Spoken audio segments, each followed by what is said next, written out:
Hello friends, स्वागत है आपके अपने यूट्यूब चैनल गायत्री ऑफिशियल में। आपका SSC constable GD 2022 medical start होने जा रहे हैं। नेक्स्ट मंथ का भी शेड्यूल आ रहा है। टेंटेटिव डेट्स आ रहे हैं कि सेकंड वीक ऑफ जुलाई में प्लान हो रहा है। इसके अलावा सीपीओ सब इंस्पेक्टर के जो है वो डेट्स अपडेट हो चुके हैं, और दूसरी हमारी जो साथ में चलने वाली भर्तियां हैं उनके भी मेडिकल फोर्सेस की हम बात करें, army, Agniveer, navy, air force, railway, जहाँ भी देखिए आप, इवन प्राइवेट जॉब में भी आप जा रहे हैं तो उसमें भी जो है एक नॉर्मल मेडिकल प्रोसीजर होता है जिसको फॉलो किया जाता है। अब medical examination report for recruitment of constable tradesman in BSF 2021 second BSF tradesman final results आ चुके हैं। अब ये कैंडिडेट्स जिनका हम आपको दिखा रहे हैं अनफिटनेस सर्टिफिकेट, देखिए सिर्फ एक पॉइंट जिसमें इनको जानकारी नहीं थी कि मैं इसके साथ अनफिट हो जाऊंगा, और किसी ने मिसगाइड भी कर दिया कि ये जो है इस तरह का लेजर जो है ये अलाउ नहीं है, डिटेक्ट हो जाता है। अलाउ तो नहीं है कि उसमें बात हम करें, यदि वेरिकोज वेंस का सर्जरी की बात करें तो वो अलाउ नहीं है। वेरिकोज वेंस का किसी भी तरीके का ट्रीटमेंट अलाउ नहीं है। मेडिकल गाइडलाइन क्लियर करती है। आई लेजिक, लेज़र, कॉन्चूरा, ये सब जो है अलाउ नहीं है अकॉर्डिंग टू मेडिकल गाइडलाइन। लेकिन जैसा रेलवे में मैकेनिज़्म होता है कि डिटेल मेडिकल एग्जामिनेशन के दौरान ही कंप्लीट चेकअप मशीन से किया जाता है, वैसा अभी फोर्सेस में लागू नहीं हुआ है। और लागू नहीं हुआ है, पुरानी गाइडलाइन में 3 महीने का समय मिलता था एक कैंडिडेट को 6/36। अब देखिए इनका कितना मेडिकल, इनका पॉइंट क्या है? पॉइंट सिर्फ एक है, डिफेक्टिव डिस्टेंट विजन। सब कुछ ठीक है, कंप्लीट है, परफेक्ट है, और मार्क्स भी बहुत अच्छा था, मेरिट में बिल्कुल कंफर्म थे। 6/36 और 6/12 होना कितना चाहिए? राइट आई जो है वो 6/6 होना चाहिए, मास्टर हैंड यदि राइट हैंड है, और लेफ्ट आई 6/9 भी चलेगा। इससे ज़्यादा विजन यदि आपका रहता है तो आप अनफिट हो जाएंगे। अब पुरानी गाइडलाइन में क्या होता था कि पॉइंट बन गया, उसके बाद सिविल हॉस्पिटल से, डिस्ट्रिक्ट हॉस्पिटल से एक सर्टिफिकेट लेना होता था, स्पेशलिस्ट डॉक्टर का ओपिनियन लेना होता था। वो यदि 6/6 कर देते तो, और उसमें क्या होता था कि उसमें भी सिविल डॉक्टर 6/6 नहीं करते थे। वो ये कहते थे कि आप इसको लेजर करवाइए, लेजर करवाने के बाद 6/6 होगा। लेजर करवा के 6/6 नहीं होता तो वो सर्टिफिकेट ही नहीं हो पाता था।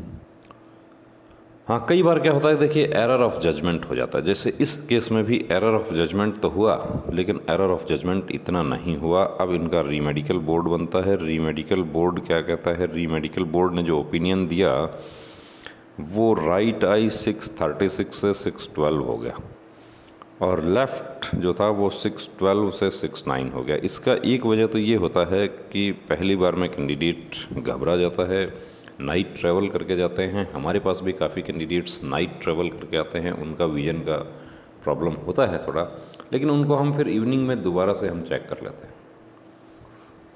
या 2 दिन से ट्रैवल कर रहा है, तो ये गलती मेडिकल में आप लोगों को नहीं करनी है। समय से आप अपने सेंटर पे जाएं। दूसरा, अब जो ये हमारे साथी हैं, ये क्या सॉल्यूशन इनका हो सकता था?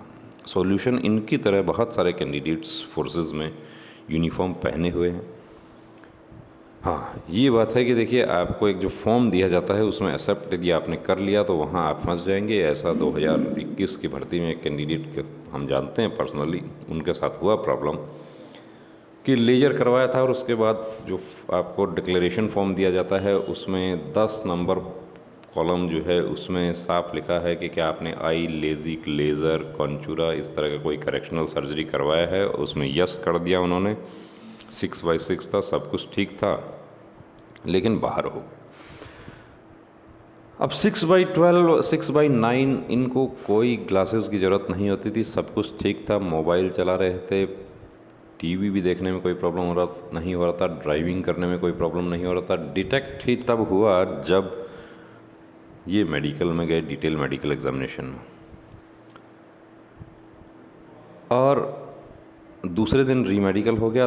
3/5 को ये, पहले 2 को इनका डिटेल मेडिकल होता है, उसके बाद 3 को रीमेडिकल हो गया। रीमेडिकल हो गया तो एक दिन में आप खुद समझ सकते हैं कि एक दिन में क्या हो सकता है। और मई 2021 से नई मेडिकल गाइडलाइंस CAPF में लागू कर दी गई है, जिसके तहत रीमेडिकल डिटेल मेडिकल एग्जामिनेशन के साथ ही होता है, उसमें समय नहीं दिया जाता, चाहे वो ट्रेड्समैन की भर्ती हो या CAPF असिस्टेंट कमांडेंट की भर्ती हो। अब यहाँ सॉल्यूशन क्या हो सकता था? सॉल्यूशन यही हो सकता था कि इनको पहले से जानकारी होती, हाँ अब ये कैंडिडेट इसका सॉल्यूशन कर लेंगे नहीं, अभी इन्होंने कर लिया है एक्चुअली, क्योंकि अभी आगे आने वाली भर्ती में फिर ये तैयारी कर रहे हैं। तो एक बार धोखा हो गया, आगे धोखा ना हो उसकी तैयारी कर ली, लेकिन उसके लिए इनका 1 साल कम से कम ज़ाया हो जाएगा। यहाँ फाइनल सिलेक्शन कंफर्म था, लेकिन एक पॉइंट की वजह से। ऐसे ही एक बहन को और हम जानते हैं जिनका और कोई पॉइंट नहीं था, हमारे पास भी आई थी वो प्री मेडिकल चेकअप के लिए, लेकिन मात्र 5 ही दिन बचे थे, तो फैमिली जो थी उनकी वो डिसीजन नहीं कर पाई कि क्या करें क्या ना करें, और अनफिट हो गई। तो हमारे तमाम वो कैंडिडेट्स जो यूनिफॉर्म पहनना चाहते हैं, जुड़ना चाहते हैं फोर्सेस के साथ में, तो प्री मेडिकल चेकअप इसलिए ज़रूरी है कि आपको अपने बारे में पूरा आपको जानकारी हो जाए। हमारे CPO सब इंस्पेक्टर के, ये CAPF असिस्टेंट कमांडेंट के, या जो भी दूसरी भर्तियां होती हैं, कैंडिडेट्स जो हैं उनको मेडिकल गाइडलाइन की कंप्लीट जानकारी उनको होनी चाहिए। कैरिंग एंगल का एक बहुत नॉर्मल सा पॉइंट है कि 20 डिग्री तक फिट किया जा सकता है। जैसे मेल कैंडिडेट का 10 से 15 फीट है, 9.5 डिग्री वाले भी BSF head constable radio operator radio mechanic भर्ती में अनफिट हुए हैं। सिर्फ एक हाथ में 9 डिग्री का एंगल है, दूसरे में 11 हो गया तो अनफिट हो गए। एग्जैक्ट एंगल पता चलता है जब रेडियोग्राफर एक्सरे करके उसको एंगल मेजर करते हैं। तो क्यों ज़रूरी है प्री मेडिकल? ऐसे देखिए बहुत सारे ऐसे इंसिडेंट हैं कि जहां पर जानकारी के अभाव में कैंडिडेट का वर्दी का सपना टूट गया। हालांकि ये जो हमारे कैंडिडेट हैं इनके पास अभी एज बचा हुआ है, लेकिन कुछ ऐसे भी हैं जिनका एज लास्ट होता है, लास्ट चांस है, उसके बाद फिर सिविल जॉब के लिए ही बचेगा एज। तो उन सब से बचने के लिए पहले अपना चेकअप जो है वो ज़रूरी है। कंप्लीट प्री मेडिकल चेकअप की सुविधा हमारे सेंटर पर उपलब्ध है। उसके लिए आप डिस्क्रिप्शन में दिए गए नंबर पर आप संपर्क कर सकते हैं, मेल फीमेल दोनों के लिए, जिसमें specialist doctors, general physician, eye specialist, ENT specialist, gynaecologist, और ज़रूरत रहता है फिजियोथेरेपिस्ट की भी सुविधाएं उपलब्ध हैं।